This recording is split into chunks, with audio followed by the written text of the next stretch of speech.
Assalamualaikum warahmatullahi wabarakatuh. Sebelumnya perkenalkan nama saya Atalia Salsabilantori. Saya dari kelas K012 dan NPM 338. Di sini saya mau mempresentasikan hasil mini project di mata kuliah Statistika Bisnis. Untuk judulnya, saya mengambil judul analisis korelasi antara daya tampung UTBK 2021 dan daya peminat UTBK 2020. Untuk hipotesis, ini ada dua, yaitu H0, H0 dan juga H1. Untuk H0 dikatakan tidak ada korelasi antara jumlah daya tampung UTBK 2021 dengan jumlah daya peminat UTBK 2020. Sedangkan untuk H1 dikatakan ada korelasi antara jumlah daya tampung UTBK 2021 dengan jumlah daya peminat UTBK 2020. Untuk jenis teknik pengambilan data, di sini saya menggunakan data kuantitatif sekunder dan data kontinu, di mana data kontinu ini bisa diambil dari sumber Google, dan jumlah totalnya itu tidak terbatas, sehingga saya bisa mengambil nilai apapun. Lalu untuk data mentahi ini, di sini saya mengambil dari,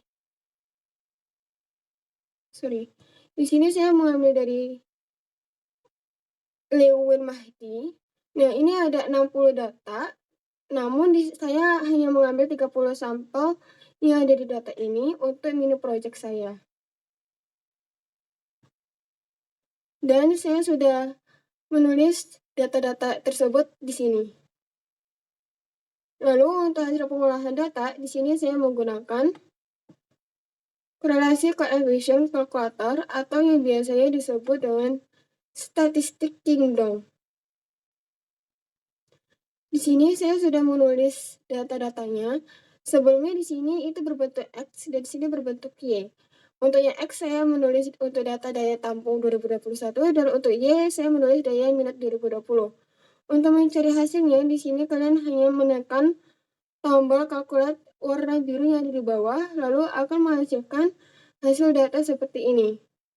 Untuk statistik kingdom ini, dia akan menghasilkan hasil resultnya, lalu hasil line fit plotnya, lalu ada juga correlation text atau using T dan distributionnya, lalu juga ada validationnya yang terdiri dari test power, outliers, normality, dan ya itu aja. Lalu kita perhatikan dulu ke line fit plotnya. Untuk line fit plot di sini kita kalau melihat gaya grafiknya, dia menarik garis dari angka 0 di titik kiri bawah ke atas kanan, dan hasil data ini menghasilkan data korelatif positif, di mana data korelatif tersebut terjadi ketika variabel X dikatakan tinggi, maka variabel Y juga dikatakan tinggi. Lalu di sini kita bisa melihat R-nya 0,6952 dan jumlah sample size-nya 30, lalu ada p-value-nya yang hasilnya segini. Dan kita lanjut aja ke hasil interpretasi data. Untuk hasil interpretasi data, kalau kita melihat di antara hubungan antara dua variabel diketahui dengan melihat hasil koefisien tadi, yaitu R sama dengan 0,6952. Hasil tersebut menunjukkan bahwa koefisien itu bernilai positif, maka kedua variabel mempunyai hubungan positif yang besar atau kuat, karena dia itu mendekati 1, bukan 0. Dan di sini saya sudah sediakan R tabel untuk membandingkannya dengan R tabel dan R biasa. Untuk mencarinya, karena data saya tadi adalah berjumlah 30, dan rumusnya untuk mencari DK ini yaitu jumlah sampel dikurangi 2. Maka kita hanya fokus ke angka 28 dan 0,001. Kenapa di 0,001? Karena di sini tertulis bahwa angka yang dapat dihasilkan dari resultnya itu adalah 0,001. Lalu hasilnya yang diperoleh adalah 0,541. Nah, di sini hasilnya dapat disimpulkan bahwa ada korelasi yang signifikan antara kedua variabel yang dihubungkan. Untuk menguji koefisien determinasi, ini rumusnya R kuadrat dikali 100, di mana R-nya merupakan 0,6952, lalu dikuadratin dan dikalikan 100, maka hasilnya 48,330304. Ini berarti kemampuan variabel X atau tingkat daya tampung 2021 dalam menerangkan variabel Y atau tingkat daya minat 2020 sebesar 48%. Sedangkan sisanya itu 52% oleh variabel lain. Lalu yang kedua, di sini kita meneliti p-volume-nya, kita menggunakan signifikasi sebesar 5% atau 0,505. Maka tingkat kepercayaan yang dihasilkan adalah 95%. Ternyata dalam menggunakan tingkat kepercayaan yang lebih tinggi 5% nilai P-nya itu lebih rendah, berarti hasil eksperimennya cukup kuat untuk menjadikan signifikannya. Artinya terdapat hubungan positif yang besar atau kuat dan ada signifikasinya antara X dan Y. Berdasarkan nilai signifikansinya, dapat ditarik kesimpulan atas hipotesis bahwa H0 ditolak dan H1 diterima. Lalu yang ketiga, kita melihat arah korelasi. Karena korelasinya R-nya 0,6952 yang bernilai positif, maka hubungan kedua variabel itu searah.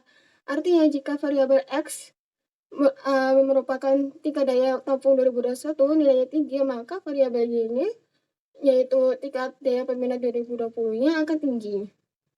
Lalu untuk tahap uji signifikasinya itu ada 3. Ada perumusan hipotesa, ini dihasilkan seperti ini, di mana P merupakan populasi dan R-nya merupakan sampel.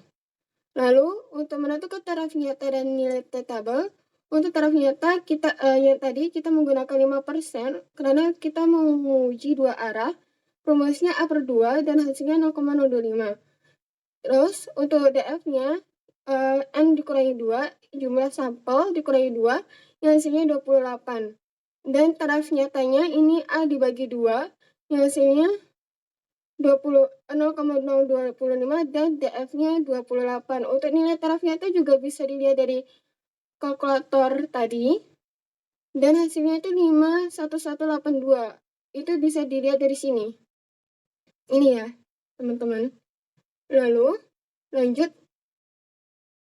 Untuk menguji nilai T-nya, saya menggunakan rumus T sama dengan R akar 2 dari N kurang 2 dibagi akar 2 dari 1 kurang R pangkat 2. Hasilnya negatif 0,077723.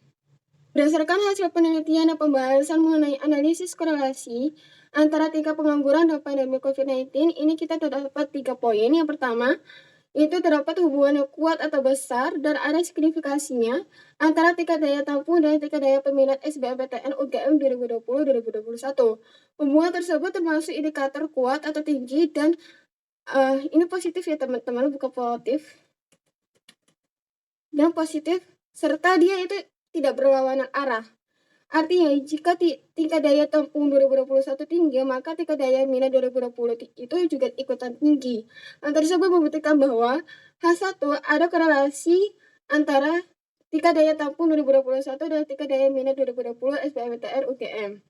Untuk daya tes uji, dari kalkulator, kita harus menggunakan sampel yang lebih besar, terus kita harus menguji standar deviasinya, lalu menentukan kekuatan uji, ukuran sampel, ukuran efeknya juga, dan tingkat signifikasinya.